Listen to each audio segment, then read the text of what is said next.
Kahimas TV po, bumabati sa inyo ng mapayapang buhay at masaganang buhay sa inyong lahat.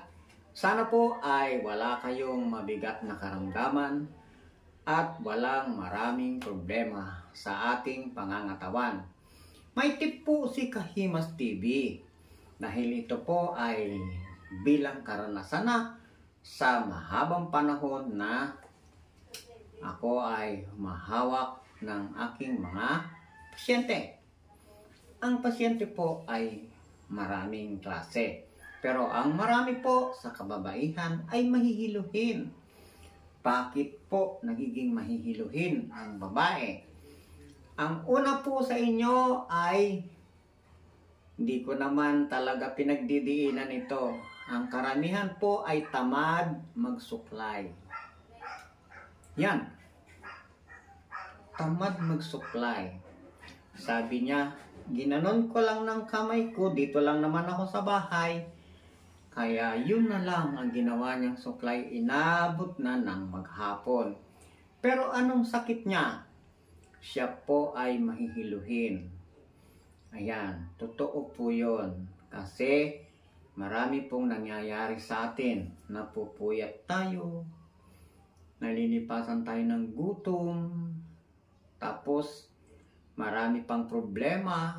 Nagsama-sama na ang mga iniisip na yan. Tapos wala tayong pera. Hey, meron pong walang pera pero may kwarta. O, tuloy po tayo. Ano po ba yung gamot doon? Ano po ba yung tip na sinasabi ko? Ito pong suklay, alam nyo ba na ang suklay na ito ay mahiwaga? May pino?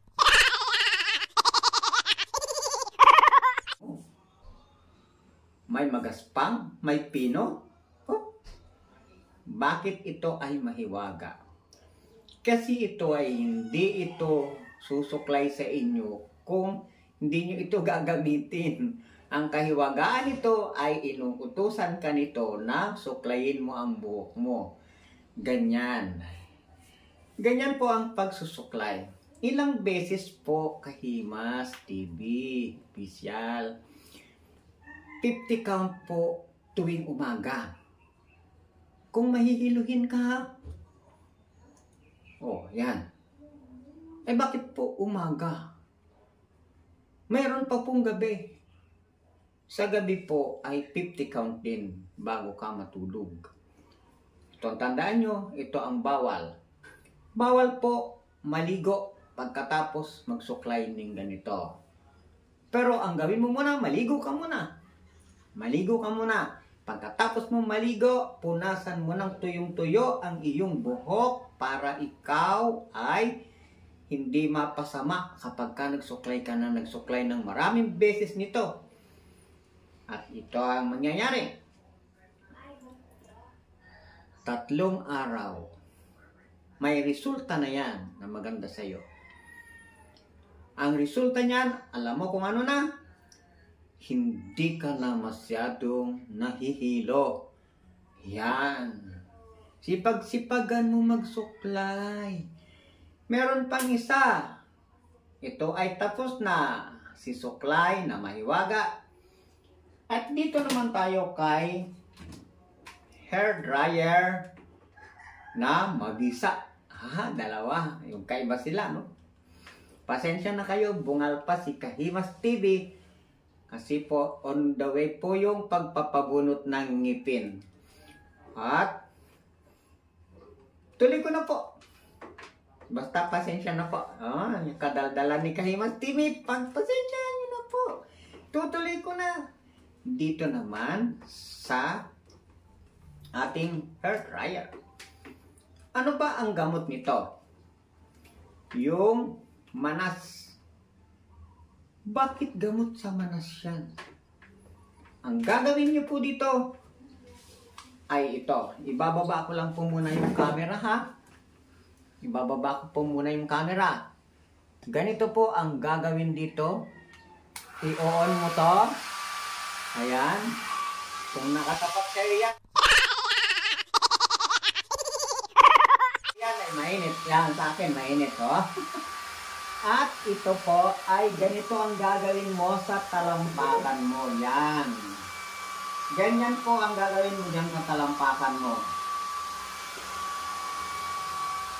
Ang init niyan ay kaya mong kontrolin kasi ilayo mo lang, wala na yung init. Bakit po iniinit? Di ba gustong-gusto mo pumunta sa tabing dagat? Sabi mo maglalakad ka doon? Di ka na pupunta. Ito na ang gagamitin mo. Si hair dryer. Yan, oh. Ito na ang gagamitin mo.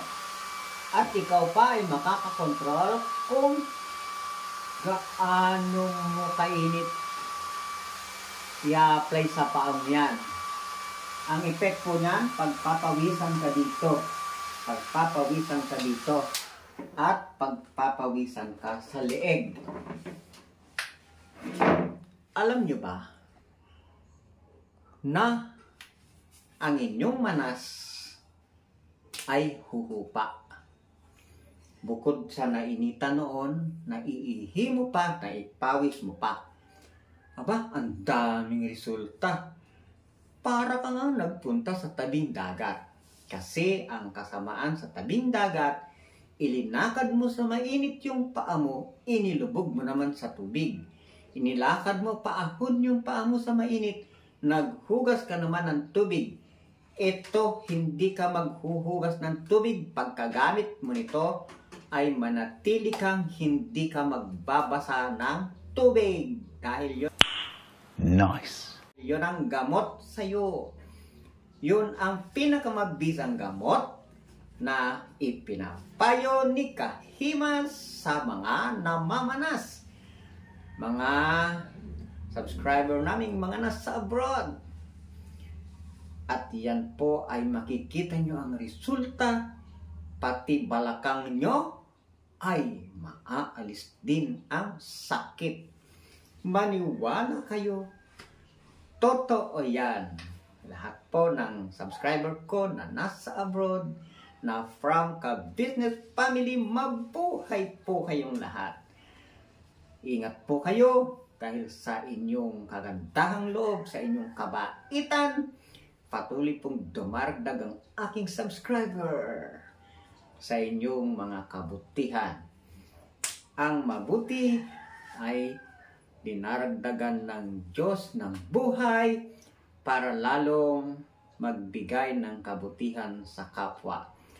Ingat po kayo at ang mga subscribe ko dito sa Pilipinas, kayo po ay mag-ingat din. Lahat po kayo, pati ang aking mga silent viewers, mag-ingat kayo sa inyong mga paglalakbay. Tayo pong lahat ay mag-ingat at bumabati po ako sa ka-business family.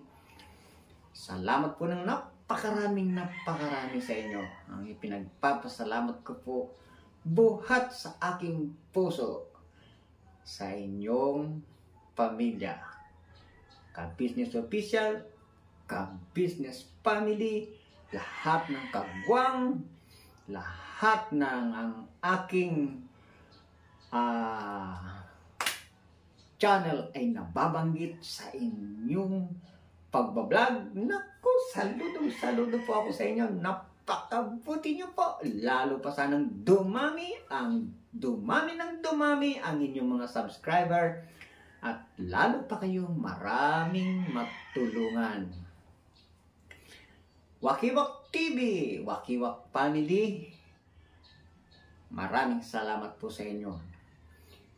Ang Kahimas Family po, umaasa sa inyo pong patuloy na pagtangkilik at pagsuporta sa akin, Kahimas TV. Nagpapasalamat ng napakarami sa inyo.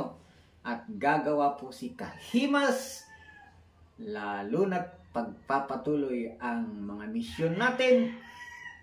Pagdating na ang monetization ay dumating na, gagawa po tayo ng makabuluhang bagay na inyo pong kagigiliwan dahil puro po sa pagtulong tayong lahat ipipirme bilang wala pa tayong maraming pinansyal. Sa maliliit na pagtulong po makikita nyo ang tuloy-tuloy na pagtulong ni Kahimos TV. Sana po kasama ko kayo. Dahil kayo ang aking pag-asa, kayo ang aking suporta, kayo ang aking mga subscriber. Masayang-masaya po ang aking puso. Napanood nyo hanggang muli ang aking video. Paki-like, paki-share na rin po. Salamat po, Kahimos TV! Sa panalangin at sa kasipagan, ang dulot ay tagumpay. Thank you po. Bye-bye po.